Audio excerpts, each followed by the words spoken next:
এক হাদিসে 3 ব্যক্তির কথা একসঙ্গে বলা হয়েছে যাদের সালাত আল্লাহ সুবহানাহু ওয়া তাআলা কি করেন না, কবুল বা গ্রহণ করেন না। আর সেই হাদিসটি বর্ণিত হয়েছে সহিহ ইবনে হিব্বানে, ইবনে মাজাহ এবং আরো কয়েকটি হাদিসের কিতাবে। নবী সাল্লাল্লাহু আলাইহি ওয়াসাল্লাম বলেছেন সালাসাতুন লা তারতাফিউ সালাতুহুম ফাওকা রুউসিহিম শিবরা।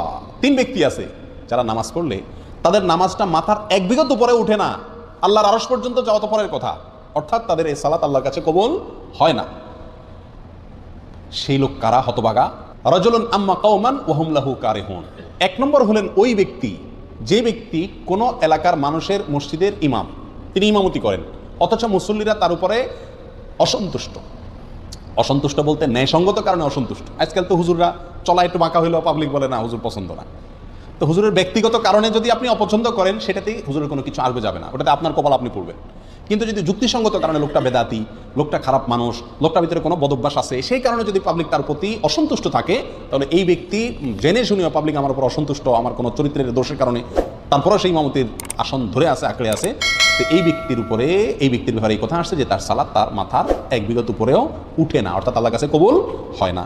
নাম্বার 2, ওয়ামরাআতুন বাতাত ওয়া যাওজুহা আলাইহা সাখিত।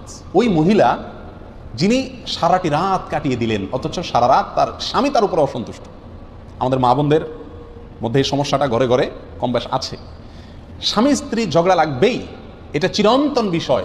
নবী আলাইহিস সালামের মতো মানুষ, তার সঙ্গে উম্মাহাতুল মুমিনিন রাদিয়াল্লাহু তাআলা আনহাদের সাথেও মনোমালিন্য তৈরি হয়েছে। নবী আলাইহিস সালাম রাগ করে মসজিদে যান নাই, বাসায় যান নাই, মসজিদে শুয়ে রয়েছেন, ওমর রাদিয়াল্লাহু তাআলা এসে মধ্যস্থতা করে মিলিয়ে দিয়েছেন। এই ঘটনা ঘটছে। উম্মাহাতুল মুমিনিন একদিকে, নবী আলাইহিস সালাম একদিকে, তাদের জীবনে যদি এটা হয় তাহলে বোঝা গেল স্বামী স্ত্রীর জীবনে ঝগড়া, কথা কাটাকাটি, ভুল বুঝাবুঝি এগুলো হবেই হবে, এর কোনো চারা নাই। পাতিল দুটো একসাথে থাকলে বাড়ি খাবে। কিন্তু আমাদের বোনদেরকে খেয়াল করতে হবে, যেহেতু আমাকে আল্লাহর সন্তুষ্টি অর্জন করতে হবে, আমার ইবাদত আল্লাহর কাছে কবুল করাইতে হবে, অতএব রাগ করে আপনি থাকেন, কিছু সময় থাকেন, সমস্যা নাই।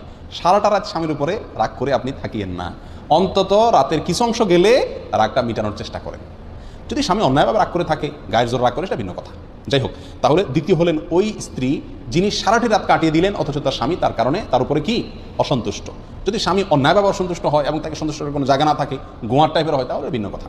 3 নম্বর, আব্দুন আবেক, ওই গোলাম বা কৃতদাস যে মালিক থেকে পালিয়ে গেছে, অনুমতি ছাড়া, কোনো তার সাথে চুক্তি ছাড়া তার থেকে পালিয়ে গেছে। কোনো বর্ণনা আসছে ওই 2 ভাই, যেই 2 ভাই নিজেদের মধ্যে মারামারি বা কাটাকাটিতে লিপ্ত।